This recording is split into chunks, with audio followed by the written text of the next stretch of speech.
Hello दोस्तों, आप सभी लोगों का how to study easy way परिवार में मैं हार्दिक स्वागत करता हूं। आज हम बिहार स्पेशल में जो है भारत छोड़ो आंदोलन के समय में जयप्रकाश नारायण जी की क्या भूमिका रही इस पे चर्चा करेंगे, क्योंकि एक सेपरेट सवाल है और ये मेंस का भी टॉपिक है, लेकिन अभी हम इसको प्री के एंगल से बता रहे हैं ताकि 67 बीपीएससी पीटी, बिहार सीडीपीओ और कभी बिहार एसआई का भी एग्ज़ाम में अगर क्वेश्चन आते हैं तो आपका मिस नहीं होगा। तो चलिए हम अपनी बात की शुरुआत करते हैं, इसलिए आप सभी लोग पूरा का पूरा वीडियो देखा कीजिए बिना स्किप किए हुए। कई ऐसे अप्रोच मिलेंगे जो आप अपने पढ़ाई के क्रम में छोड़ सकते हैं, लेकिन मैं छोड़ने वाला नहीं हूँ क्योंकि मेरा मेहनत काफ़ी है। कई बुक्स को मैं आधार बना के नोट फ्रेम करके आपको पढ़ा रहा हूँ। तो चलिए हम शुरुआत करते हैं भारत छोड़ो आंदोलन में जयप्रकाश नारायण जी की भूमिका।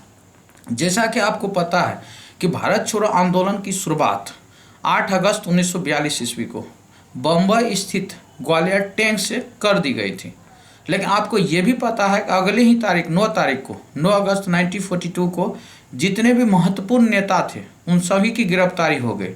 तो स्वाभाविक है उसी कड़ी में जयप्रकाश नारायण जी की भी गिरफ्तारी हो गई, लेकिन थोड़ा सा इसको टाइम मिल जाता है। इनकी जो गिरफ्तारी है 9 नवंबर 1942 को गिरफ्तारी होती है।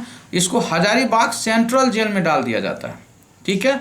और इस जेल में रहने के बाद ये व्यक्ति दीपावली के रात में वहाँ रामानंद मिश्रा जी, इनके दोस्त हैं योगेंद्र शुक्ला जी, गुलाब चंद गुप्त जी और सूरज नारायण सिंह और एक शालिग्राम नाम के व्यक्ति जो हैं उनके साथ जेल के दीवार को लांघ करके बाहर निकल आते हैं। ये बहुत इंपॉर्टेंट है। इसके साथ जो व्यक्ति जुड़े हुए थे 2-4 याद रख लीजिएगा। By the way E option के वजह से ध्यान में रहेगा तो ई ऑप्शन में आप क्लिक कर पाइएगा, नहीं तो एक नाम वगैरह कन्फ्यूजन करता है। तो ये तो पहले आपको दिमाग में रखना है। दूसरा जो पॉइंट है कि जो जेल फरार हुए थे तो इसमें संदेह किया गया कुछ वहाँ के जेलर के ऊपर, जिसमें कि नाम आता है राम नारायण सिंह और कृष्ण वल्लभ साहब प्लस सुखलाल सिंह। इनकी गिरफ्तारी हुई क्योंकि ये जेल प्रबंधन का काम देख रहे थे। इनको गिरफ्तार करके भागलपुर के सेंट्रल जेल में डाल दिया गया, ठीक। अब ये जेल से भाग गए। अब चूंकि वो अपना दोनों का अलग अलग मामला हुआ, अब ये भाग गए, जेल से छूटे, अब जेल भागेंगे तो कहाँ जाएंगे, भाग के गए नेपाल में जाकर के कुछ दोस्त लोगों के साथ, जिसमें कार्तिक प्रसाद एक दोस्त है इनका, एक ब्रज किशोर प्रसाद है, इनके साथ मिल के वहाँ आज़ाद दस्ता बनाते हैं। और आज़ाद दस्ता का जो मेन है काम, वो जो ब्रिटिश व्यवस्था है, खास कर उसके संचार व्यवस्था, उनकी रेलवे प्रणाली, सबको ध्वस्त करना, खास विशेष तौर पे सरकारी जो फाइल्स हैं उनमें आग लगा देना, ऐसे काफ़ी चीज़, रेलवे को नुकसान करना, पटरी को तोड़ देना, ऐसे काफ़ी इंटरनल रूप में इन्होंने काम किए हैं उसके तहत। फिर ये आज़ाद दस्ता का जो है मार्च 1943 ईस्वी में इसने क्या किया, अखिल भारतीय केंद्र और बिहार प्रांतीय कार्यालय, इसका भी गठन करके इन्होंने नेपाल में सेंटर बना लिया। तो इस तरह से इसकी कहानी है आज़ाद दस्ता, जो वेरी वेरी इंपॉर्टेंट है। अब 1943 की बात है, जो आज़ाद दस्ता इन्होंने बनाया, तो नेपाल में वो जगह है, वो पूछ लेता है कभी कभी, उसका नाम है राजविलास जंगल। राजविलास जंगल में आज़ाद दस्ता के इसने ट्रेनिंग की शुरुआत किया, और वहाँ जो शुरुआत किया ट्रेनिंग देने का, उसका नाम है सरदार नित्यानंद। सरदार नित्यानंद के निर्देशन में वहाँ जो युवा लोग थे, युवक को ट्रेनिंग दिया गया, और ट्रेनिंग दे के उसको ट्रेन किया गया कि क्या करना है। तो इसमें 3 तरह के उपाय थे, क्षति पहुंचाने के 3 मेथड निकाले गए। एक साधारण तोड़फोड़ घटना, जो हथियार है या औजार है, साधारण तरीके से तोड़फोड़ करना, एक ये तरीका अपनाया। दूसरा अग्निकांड, आग लगा करके सरकारी फाइल्स को जला देना। और तीसरा बारूद विस्फोट, यानी रासायनिक मटेरियल का इस्तेमाल करके फैक्ट्री को उड़ा देना, नुकसान पहुंचा देना। ये इनका जो है 3 मेथड था। इस 3 मेथड में इन्होंने उसको 2 ग्रुप में कर दिया था। 3 मेथड को क्या किया, 2 ग्रुप में डिवाइड कर दिया।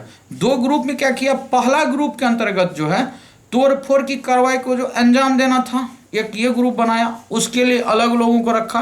और दूसरा ग्रुप बनाया जन आंदोलन, जनता के साथ जो आंदोलन है उसमें हिंसात्मक रुख अख्तियार करके संघर्ष को आगे बढ़ाना। ये इनका मेन हो गया, मतलब कंसेप्ट क्लियर हो गया। इसके बाद देखिए आज़ाद दस्ता में जो है उद्देश्य मैंने बता दिया कि संघर्ष में क्या करना, सरकारी फाइलों को जला देना, पता ही दिए, डाक तार तोड़ना, ये सारा चीज़ था उनका।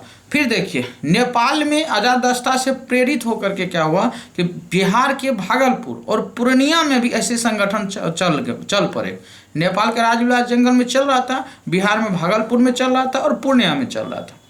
अब इसी क्रम में जयप्रकाश नारायण जी जो है सुभाष चंद्र बोस से भी मिलना चाह रहे थे, मिल के आज़ाद हिंद फौज से संपर्क करना चाह रहे थे। भाई कोई सवाल रेज कर दे कि और किस संगठन से जुड़ना चाह रहे थे, तो आज़ाद हिंद फौज से जुड़ना चाह रहे थे। लेकिन हुआ क्या, जुड़ नहीं सके, वो असफल हुए, उस तरह का कनेक्शन नहीं बन पाया होगा क्योंकि ब्रिटिश की जो पुलिस थी इनके पीछे लगी हुई थी और ये बेकार मारे फिरे घूम रहे थे। अब आगे देखिए कहानी क्या होती है। 1943 की जो घटना है, इसमें जो संस्था है बिहार में खुल जाती है एक जगह, पूर्णिया में संस्था। उस गांव का नाम पक्का याद रखिएगा, उस गांव का नाम है सिमेली गांव। उस गांव के माध्यम से क्या हुआ, पूरा बिहार में फैल रहा था। उत्तर बिहार में इस संगठन का प्रचार प्रसार हो रहा था और तेजी से फैल रहा था। फिर आगे क्या हुआ कि जो पूर्णिया है, इससे उत्तर में तो मैंने बता दिया, उत्तर बिहार फैलाया। फिर आगे मई 1943 में नेपाल सरकार दबाव में आ गई, ब्रिटिश सरकार का प्रेशर था, जयप्रकाश नारायण जी को गिरफ्तार करवा दिया क्योंकि राजविलास जंगली जाते रहते होंगे, उनका इंटेलिजेंस लगा हुआ था, नेपाल सरकार भी लग गया उसके पीछे। अंत में इसकी गिरफ्तारी हुई, राम मनोहर लोहिया जी भी इनके साथ गिरफ्तार हुए और गिरफ्तार करके उसको नेपाल की एक जेल है हनुमान नगर जेल, उसमें रखा गया। उसके बाद देखिए आज़ाद जो दस्ता है ऐसे नहीं खत्म हो गया, इनको गिरफ्तार हो गया थोड़े खत्म हो गया। इसके बाद और भी कई लोग जुड़े हुए थे जैसे कि सूर्य नारायण सिंह, नित्यानंद सिंह। अब ये नेतृत्व संभाल लिए जयप्रकाश नारायण जी की गिरफ्तारी के बाद सूर्य नारायण सिंह और नित्यानंद सिंह ने इसका नेतृत्व संभाले और ये हनुमान नगर जेल से फिर उनको भगा दिए। गिरफ्तारी के बाद आज़ाद को तो नेतृत्व कर ही रहते हैं, साथ में उस जेल से इनको निकलवा लिए। निकलवाने के बाद इस बार ये जो है जयप्रकाश नारायण जी कलकत्ता चले गए, ठीक है। कलकत्ता के मुगदलपुर गए और वहाँ पे आज़ाद दस्ता का अस्थायी सेंटर उन्होंने बना लिया, नेपाल से ट्रांसफर कर लिया। अब उसको पता लग गया कब पकड़ा सकते हैं यहाँ से। फिर जुलाई 1944 की घटना है, आज़ाद दस्ता का अंतिम नेता है कार्तिक प्रसाद सिंह, इसकी भी गिरफ्तारी हो जाती है। उसके बाद आज़ाद दस्ता कमज़ोर हो जाता है। फिर भी ये 2 साल चला, सोचिए अपने आप में बहुत बड़ी बात है। यानी कि अगस्त क्रांति के बाद, यानी अगस्त 1942 के बाद ये क्या हुआ, जुलाई 1944 तक चला, ये बहुत बड़ी बात है। फिर देखिए जो अब आगे करके जब ये आज़ाद दस्ता का काम खत्म हो गया तो जयप्रकाश नारायण जी समाजवाद से ज़्यादा जुड़े हुए थे। इनको पता था कि समाजवाद में एक ही रोटी खाए, वो सबका भला होना चाहिए। जब इकोनॉमिक में क्लास ले रहा था तो समाजवाद के कंसेप्ट को बताया भी था कि समाजवाद क्या है, एक रोटी है, उस रोटी में जितनी आबादी है देश की वो सब मिल के खाओ, बांट के खाओ, उसको समाजवाद कहते हैं। और समाजवाद के पथ पर चल करके ये चाहते थे कि सभी का भला हो, यानी इसके दिल में मजदूरों को लेकर के भी था, किसानों को लेकर के भी था। इसीलिए इन्होंने कांग्रेस के अंदर ही एक संस्था बना दिए अलग से, समाजवादी पार्टी का इन्होंने गठन किया था, सोशलिस्ट पार्टी, ठीक है ना। उसी में बताए भी थे आप लोग को, जिसमें आचार्य नरेंद्र देव, मीनू मसानी लोग इनके साथ थे। और उसका मकसद आपको पता लग गया कि कांग्रेस का जहाँ ध्यान नहीं जा रहा था उनका ध्यान उन पॉइंट पे दिलाना था। अब जयप्रकाश नारायण जी की बात आगे फिर से गिरफ्तारी हो जाती, स्वाभाविक है, प्रमुख नेता बन रहे थे तो गिरफ्तारी तो होगी। गिरफ्तारी के बाद इनको जो है बिहार में क्रांतिकारी जो गतिविधि था उसके बाद सियाराम सिंह ने नेतृत्व संभाल लिए, सियाराम सिंह। और ये सियाराम सिंह क्या किया, अपने ही नाम से दल बना लिए, सियाराम दल का गठन कर लिए। और इस दल के जो कार्यक्रम थे वो थे क्या, धन संचय करना, शस्त्र चलाने का ट्रेनिंग, शस्त्र चलाना, फिर सरकार का विरोध करना, प्रतिरोध करना और जन संगठन निर्मित करना। ये मेन मोटो के साथ सियाराम दल सामने आ गए। और ये दल धीरे धीरे फैला बिहार में, जैसे भागलपुर में फैला, मुंगेर में फैला, किशनगंज में फैला, बलिया में फैला, सुल्तानगंज में फैला, पूर्णिया में फैला, इन सब जिलों में फैला। एक इम्पोर्टेंट तथ्य जो आपको दिमाग में रखना है, जब बीहपुर में था इस दल का क्या हुआ, एक समानांतर सरकार बना लिया। यानी इस दल के लोगों ने मिलकर के बीहपुर में एक समानांतर सरकार बना लिया, यानी ब्रिटिश सरकार तो एक थी, उसके ही पैरेलल एक गवर्नमेंट एस्टैब्लिश कर ली। ये बहुत इंपॉर्टेंट है, आपको ध्यान में रखना है। उसके बाद इस दल से जुड़े हुए जो कुछ लोग आगे आए, सियाराम सिंह तो आएंगे ही, नित्यानंद जी भी आएंगे इस दल से जुड़े हुए लोगों में। उसके बाद देखिए पार्थ ब्रह्मचारी लोग भी आएंगे, जो दल अलग से बीहपुर में ब्रिटिश सरकार के अगेंस्ट जाकर के समानांतर सरकार बना लिए। उसके बाद देखिए फिर आगे चल करके इसमें जो क्रांतिकारी दल थे, परशुराम दल और महेंद्र गोप, जो इस क्षेत्र में थे, और भी कुछ लोग थे जो सक्रिय हो गए, क्रांतिकारी नेतृत्व कर रहे थे। तो इस तरह से आज आप लोग ये मोटा मोटा जाने कि जयप्रकाश नारायण जी की आजादस्ता की क्या भूमिका थी 1942 यानी भारत छोड़ो आंदोलन के क्रम में। और इसमें से कोई एक आध फैक्ट आपको पूछ लेगा, इसलिए मैंने एक वीडियो सेपरेट इस पॉइंट पर बना दिया।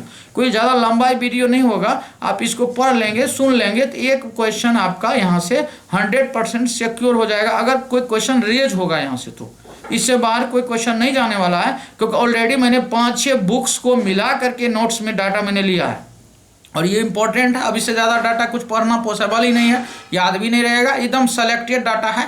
आपको नोट भी दे दिया जाएगा, आप पढ़ते रहिए, हमारा जितना सहयोग है करते रहें और आप भी मेरे लिए सहयोग करिए प्लीज़ करके। सबसे हम्बल रिक्वेस्ट है, इस चैनल को लाइक करिए, शेयर करिए और सब्सक्राइब करिए ताकि ज़्यादा से ज़्यादा लोग इसका लाभ उठा सके। तो चलिए आज हम इस टॉपिक को यहीं समाप्त करते हैं। आप सभी लोगों को दिल से धन्यवाद।